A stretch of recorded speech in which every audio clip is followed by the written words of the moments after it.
Halo, selamat datang kembali di channel YouTube Jejak Kudus bersama dengan saya Wis. Hari ini kita akan membahas bacaan Misa hari Minggu tanggal 15 November yang diambil dari Injil Matius bab 25 ayat 14 sampai dengan 30. Di mana Yesus diceritakan sedang mengajarkan perumpamaan tentang seorang tuan yang mempercayakan, yang memberikan talenta kepada 3 orang hambanya.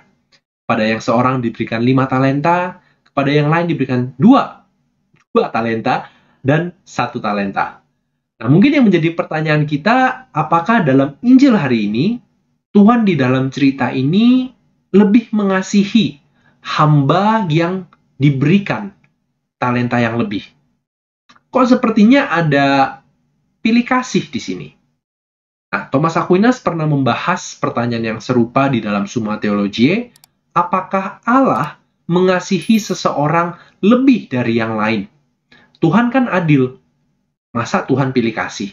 Pasti semua orang dikasihi dengan sama. Bagaimana menurutmu? Sebelum mendengarkan penjelasan Santo Thomas Aquinas, silakan tulis di bagian komentar pendapatmu. Di dalam buku Summa Theologiae, Thomas Aquinas membahas hal ini di bagian yang pertama, pertanyaan nomor 20, artikel yang ketiga. Di sini aku tampilkan teksnya dalam bahasa Inggris, agar teman-teman juga bisa membaca secara langsung, dan kita akan bersama-sama mencoba untuk mencerna apa yang diajarkan oleh Thomas Aquinas. Dalam artikel ini, sekali lagi Thomas memulai argumennya dengan memberikan definisi yang jelas tentang apa itu kasih. To love a thing or to love someone is to will good for the beloved. Artinya, mengasihi itu menghendaki hal yang baik kepada orang yang dikasihi. Oleh karena itu, dalam hal ini ada 2 hal atau 2 kriteria di mana kita bisa mengatakan apakah kasih itu lebih atau kurang. Yaitu yang pertama, pada intensitas kehendaknya, dan yang kedua, pada tingkat kebaikannya. Mari kita bahas satu persatu. Pada kriteria yang pertama, yaitu intensitas kehendaknya, artinya ketika kita mengasihi, seberapa besar hasrat atau keinginan kita untuk memberikan yang baik kepada orang yang kita kasihi. Dalam kriteria ini, Thomas Aquinas mengatakan bahwa Allah mengasihi semua orang dengan intensitas hasrat keinginan atau kehendak yang sama. Karena kehendak Allah itu satu dan tetap tidak pernah berubah. Dengan kata lain, Allah memiliki hasrat atau kehendak yang sama untuk semua orang agar bisa menjadi baik, untuk bisa mendapatkan hal yang baik. Dan bahkan pada artikel sebelumnya, di artikel nomor 2, Thomas Aquinas menegaskan bahwa tidak ada seorang pun yang diciptakan untuk hal yang tidak baik. Bahkan, ciptaan itu ada, its existence, the fact that it exists, is already in itself a good thing. Jadi karena Allah sama-sama menghendaki kebaikan untuk semua yang ada, semua ciptaan, maka dalam hal ini Allah tidak mengasihi sesuatu atau seseorang lebih dari yang lain. Pada bagian yang kedua, atau kriteria yang kedua, yaitu tingkat kebaikannya, Thomas Aquinas mengatakan bahwa kita bisa mengasihi seseorang lebih dari yang lain ketika kita menginginkan hal yang lebih baik, meskipun intensitasnya sama. Jadi intensitasnya sama, sama-sama menghendaki hal yang baik, tetapi untuk yang satu ada yang baik, ada yang lebih baik, ada yang sangat baik, dan bahkan ada yang terbaik. Dalam kriteria kedua ini, Thomas Aquinas menyimpulkan bahwa Allah bisa mengasihi seseorang lebih dari yang lain. Kesimpulan ini bisa kita lihat juga di dalam realitas hidup kita sehari-hari, bahwa memang tidak semua hal yang baik itu sama tingkat kebaikannya. Dan hal ini juga kita baca dalam bacaan Injil hari ini, di mana Tuan ini memberikan talenta yang berbeda-beda kepada 3 hambanya. Ada yang diberikan 5, diberikan 2, dan juga ada yang diberikan hanya 1. Pertanyaannya yang muncul berikutnya adalah, apakah hal ini adil? Kok ngasihnya beda-beda? Tuhan kan adil. Dalam buku Practical Theology of Thomas Aquinas, Dr. Peter Crave menjelaskan bahwa keadilan itu terdiri dari dua bagian. Nah, seringkali kita hanya melihat bagian yang pertama, tetapi keadilan itu terdiri dari dua bagian, yaitu kesamaan dan ketidaksamaan atau perbedaan, equality dan inequality. Kedua hal ini, kesamaan dan perbedaan, adalah bagian dari keadilan. Dan jika kita melihat bagaimana Allah menciptakan dunia ini, maka kita juga bisa melihat bahwa semua yang diciptakan Allah itu memiliki sebuah tatanan, sebuah order, atau sebuah hierarki, karena tidak semuanya sama rata. Dr. Crave menjelaskan bahwa yang sama bagi kita manusia adalah kodrat dan martabatnya.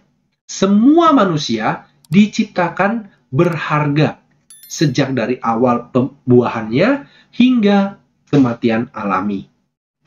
Namun, properti atau hal-hal lain yang ada di dalam hidupnya itu bisa berbeda-beda. Entah itu IQ-nya, entah itu bakat atau talentanya, ataupun juga status sosialnya, kekayaannya, kekuasaan, dan lain-lain. Perbedaan-perbedaan inilah yang kemudian membentuk suatu hierarki sosial di dalam hidup kita sehari-hari. Nah, mungkin di sini kita akan merasa, ya berarti lebih enak dong yang dapat tempat di hierarki yang lebih atas. Hidupnya lebih enak, nggak susah, dan lain-lain. Nah, disinilah kita perlu memahami, memang Tuhan menciptakan dunia ini dengan sebuah tatanan hierarki. Akan tetapi yang perlu kita tanyakan adalah hierarki yang seperti apa? Nah, hierarki dalam kerajaan Allah ini berbeda dengan hierarki yang sering kita jumpai di dunia ini. Hierarki yang tidak sempurna, hierarki yang dikacaukan oleh dosa. Tujuan dari hierarki yang dirancang oleh Allah ini adalah agar supaya mereka yang ada di atas, mereka yang menerima lebih, bisa melayani, menolong orang-orang yang ada di bawah.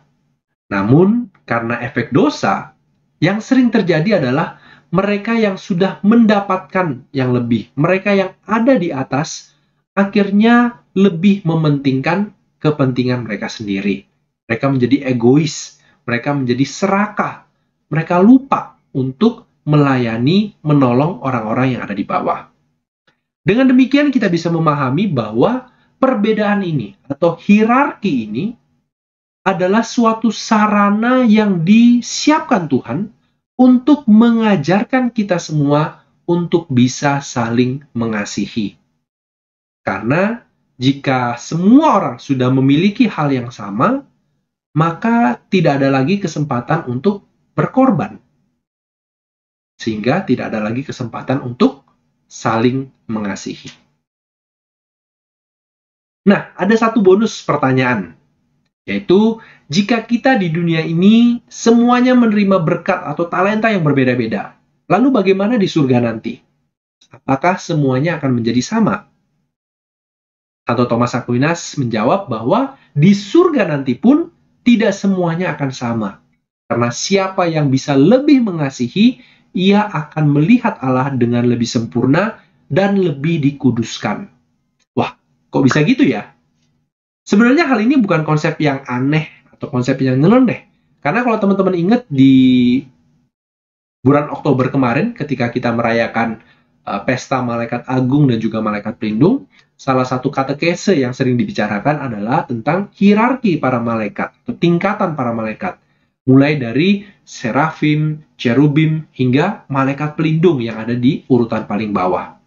Dan banyak juga orang kudus yang mengajarkan bahwa sama seperti para malaikat, ada juga hierarki untuk para kudus di surga.